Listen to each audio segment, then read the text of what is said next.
our story begins with King Dashrath.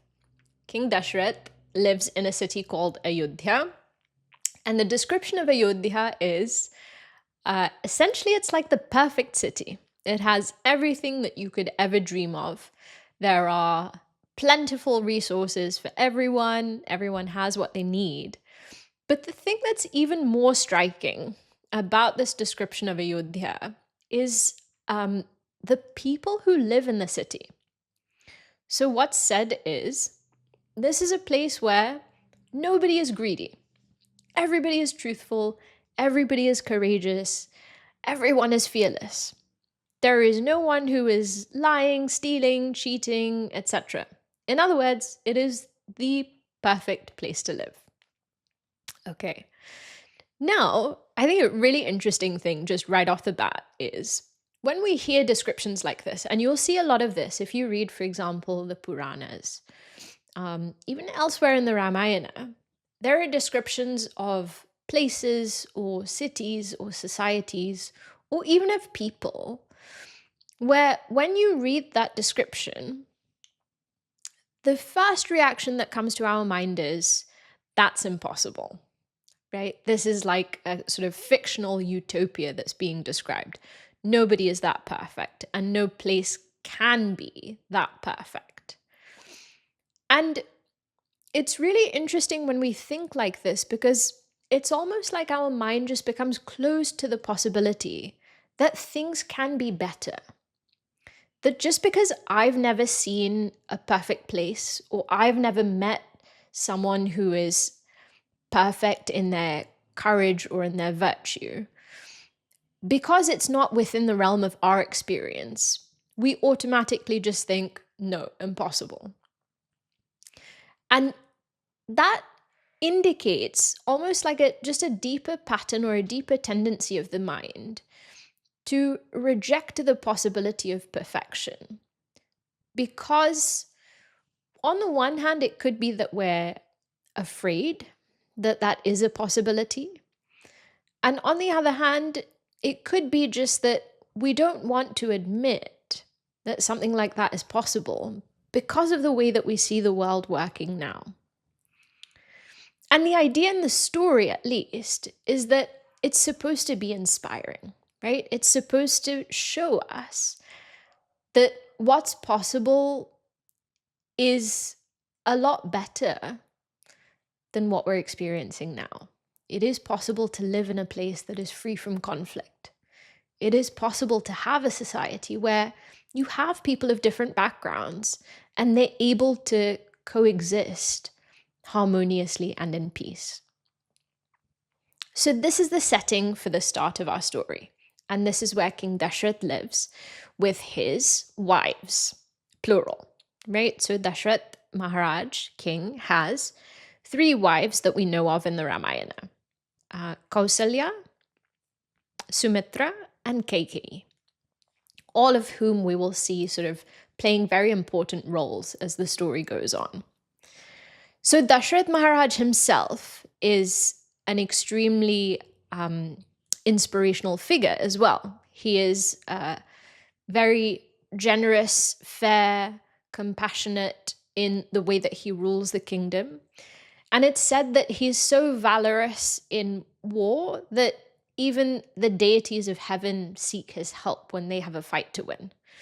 So he's not someone to be ignored, okay? He's someone who is a sort of perfect leader, perfect ruler.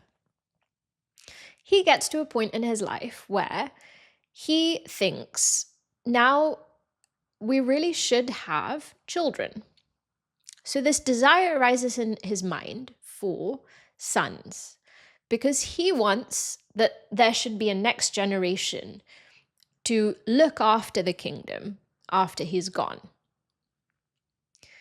So the desire arises for children, and the way that he then acts on that desire is also so interesting. And this, again, you will see in lots of different stories. Because the first thing that he does is he talks to his ministers and he talks to his guru. And what they say is, in order to fulfill this desire of yours, you should perform a Vedic sacrifice, a Vedic ritual, basically.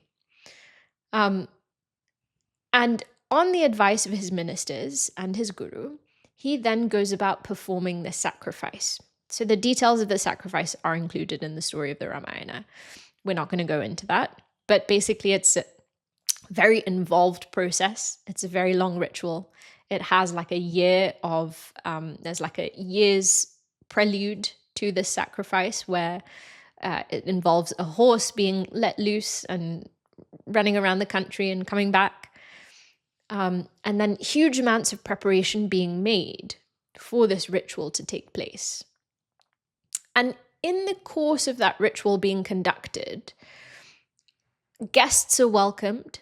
The entire city is sort of cleaned up. All the citizens are given gifts. All the visitors are also given gifts. Everyone is provided with a place to stay. Everyone is looked after. And there is a huge amount of charity that is done as part of the sacrifice to invoke the divine so that the desire can be fulfilled. And this is the really interesting part, that when this desire arises, the way to fulfill that desire is through the performance of some austerity. Austerity in the sense that he is being told, if you want children, you will have to perform this sacrifice. You will have to perform this ritual.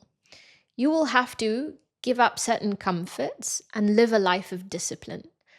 And you will have to give in charity. A lot of the time in life, when we think about fulfilling our desires, we think a lot about acquiring and gaining and taking. And what's pointed out here is that if you have a desire, how can you work towards that desire in a way that you also grow and evolve through that process of trying to fulfill the desire? It's not about fulfilling the desire for the sake of pleasure or sense gratification. It is about how can me working through this desire and for this desire, how can that process help me evolve? And so King Dashrath readily agrees, and he goes through all this preparation and he invites all the other kings. Everything is made ready. The ritual starts. The queens also participate, so they also have a really important role to play in this whole sacrifice. And at the end of it, what happens is this sort of heavenly being emerges from the place where the sacrifice has taken place, so that sacred fire, and emerges with this sort of bowl of kheer, rice pudding, and hands it over to King Dashrath, who then gives a portion of that to the three wives. So Kausalya gets the first portion. Sumitra and Kaikeyi then get one each, and then there's a quarter left, and he gives that to Sumitra again. And so we see, as a result of that, 4 sons being born. But a really interesting question here, right? So we all have desires. Maybe we have desires for children.